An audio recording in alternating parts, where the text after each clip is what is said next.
UP में भगवा बाबा गजवा का ऐसा इलाज करेंगे कि 7 पीढ़ियां याद रखेंगी। गजवा ये हिंद की कल्पना करना भी और उसका सपना देखना भी जहन्नुम में जाने का टिकट का रास्ता पैदा कर देगा। नवरात्रि के पावन पर्व पर अगर कोई चंड मुंड यूपी में दंगा फसाद करेगा तो बाबा उसका वही इलाज करेंगे जो देवी काली ने किया था। यूपी में अगर कोई कालनेमी धर्मांतरण की साजिश रचेगा तो उसका वही हश्र होगा जो छांगुर बाबा का हुआ है। नवरात्रि में अगर कोई गजवाए हिंद का मंसूबा बांधेगा तो उसका वही हाल होगा जो मौलाना तौकीर रजा का हो रहा है।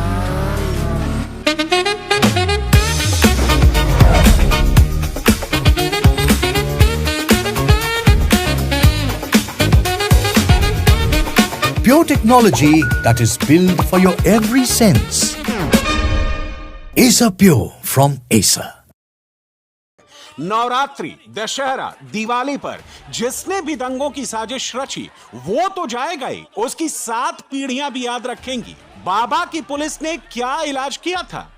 हिंदू बहन बेटियों को अगर कोई लव जिहाद में फंसाएगा यूपी में, वो हमेशा हमेशा के लिए काम से जाएगा।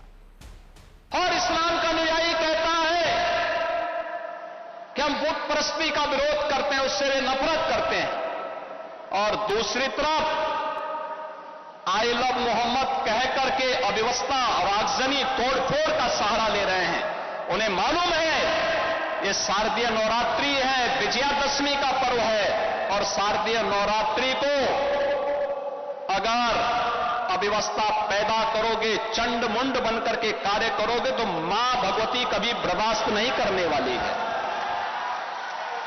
मां भगवती तो ऐसे चंड और मुंडों को रोकने का ही कार्य करती है। इसीलिए सभी सनातन धर्मावलंबी मां भगवती दुर्गा की पूजा इसीलिए करती है जिससे शक्ति अर्जित कर सके। पोस्टरबाजी के नाम पर त्योहारों में उपद्रव की साजिश कानपुर से शुरू हुई थी। बरेली आते आते उसका क्लाइमेक्स दिख गया। कानपुर में पुलिस ने समझा बुझाकर मामला रफा दफा कर दिया था। बरेली में पोस्टर की आड़ में दंगों का पूरा प्लान रेडी था। दंगों की प्लानिंग 7 दिन से हो रही थी। 40,000 की भीड़ जमा कर ली गई थी। दंगाई कई शहरों से बुला लिए गए थे। तमंचा, कारतूस, पेट्रोल बम, लाठी डंडे, ईंट पत्थर सब जमा कर लिए गए थे। पुलिस को गुमराह करने के लिए मौलाना तौकीर रजा और उसके एएमसी के मेंबर नदीम और अनीस चिट्ठी घुमा रहे थे कि कोई प्रोटेस्ट नहीं होगा। दरअसल ये सिर्फ आई वॉश था। इसकी आड़ में मौलाना और उसका गैंग दंगाइयों को कवर दे रहा था। शुक्रवार को जैसे ही नमाज खत्म हुई, पहले से बुलाए गए पत्थरबाज अपने काम पर लग गए। ईंट पत्थर फेंकने लगे, पेट्रोल बम लेकर आगजनी और दंगा फैलाना शुरू कर दिया।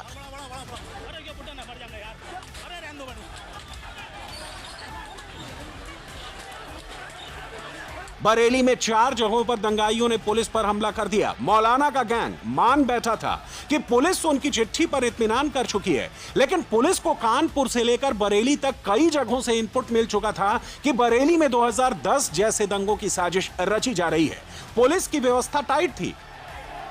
पुलिस ने उसी पॉइंट पर मौलाना के गुर्गों का हिसाब कर दिया जहां से उन्हें शहर भर में दंगा भड़काने का टारगेट दिया गया था। पिछले 8.5 वर्ष के अंदर उनकी मंशा सफल नहीं हुई। अब नए नए तौर तरीके अपनाने का कार्य कर रहे हैं, लेकिन याद रखना होगा वे जितना सोचते हैं उससे ज्यादा हमारी पहले से तैयारी रहती है, और जब भी दुस्साहस करेंगे ऐसे ही पिटोगे जैसे बरेली के अंदर पीटे गए हो। बरेली में शुक्रवार को 5 थाना क्षेत्रों में जमकर बवाल हुआ। इस इलाके में इस्लामिया मस्जिद समेत 390 मस्जिदें हैं। बाहर से आए बवालियों को इन्हीं मस्जिदों में छुपाया गया था। हर मस्जिद में 100 की भीड़ इकट्ठा की गई थी। 40,000 उपद्रवी बरेली को फूंकने के इरादे से जमा किए गए थे। ज्यादातर उपद्रवी रामपुर, मुरादाबाद और पीलीभीत से बुलाए गए थे। मौलाना का प्लान था कि जैसे ही 40,000 लोग पत्थरबाजी और पेट्रोल बम फेंकते हुए गलियों में घुसेंगे तो उन्हें पुलिस कंट्रोल नहीं कर पाएगी। भीड़ में कम उम्र के लड़कों को आगे रखा गया। ताकि पुलिस अगर लाठीचार्ज करे तो उसे बदनाम किया जा सके, पूरी दुनिया में हाय तौबा मचाई जा सके। पुलिस ने बच्चों पर लाठियां भांजी। इन मूर्खों को यह भी नहीं पता कि आस्था के प्रतीकों को प्यार नहीं सम्मान दिया जाता है, सम्मान। और आस्था चौराहे पर प्रदर्शन करने की वस्तु नहीं, आस्था अंतःकरण का विषय होता है। आज चौराहे चौराहे पर जाकर के कितने कमजोर और कायर हैं, छोटे छोटे बच्चों को जिनके हाथों में कलम होनी चाहिए, विज्ञान और गणित की पुस्तकें होनी चाहिए, उनके हाथों में आई लव मोहम्मद का पोस्टर देकर के, तख्तियां देकर के समाज में अराजकता पैदा करने का कार्य कुछ लोग कर रहे हैं। इनको यह भी नहीं मालूम कि उनकी जिंदगी तो बर्बाद है ही है, लेकिन इन बच्चों की भी जिंदगी को ये लोग बर्बाद करने पर उतारू हो रखे हैं। लेकिन सरकार इस प्रकार की अराजकता को कतई स्वीकार नहीं करेगी। जो भी पर्व और त्योहारों में उपद्रव करेगा उसको हम पहले से इस बारे में कह देंगे कि उसको बिना मांगे जहन्नुम में जाने का टिकट हम काट करके दिला देंगे। बरेली में बवालियों को मौलाना तौकीर रजा ने बुलाया था। कानपुर में दंगे की साजिश में जुबैर गाजी का नाम सामने आ रहा है। बरेली में 27 बवाली जेल के अंदर जा चुके हैं। 2500 पर एफआईआर दर्ज हो चुकी है। कानपुर में जुबैर गाजी अंदर हो चुका है। 26 पर एफआईआर दर्ज हो चुकी है। अब नए पोस्टर छपने वाले हैं। ये पोस्टर योगी की पुलिस छपवाएगी। इनमें उन दंगाइयों की तस्वीर होगी जो बरेली में उपद्रव कर रहे थे, कानपुर को आग में झोंकने की साजिश रच रहे थे। दंगाई हो या दंगाइयों के ठेकेदार, योगी सबकी गलतफहमी दूर कर देंगे।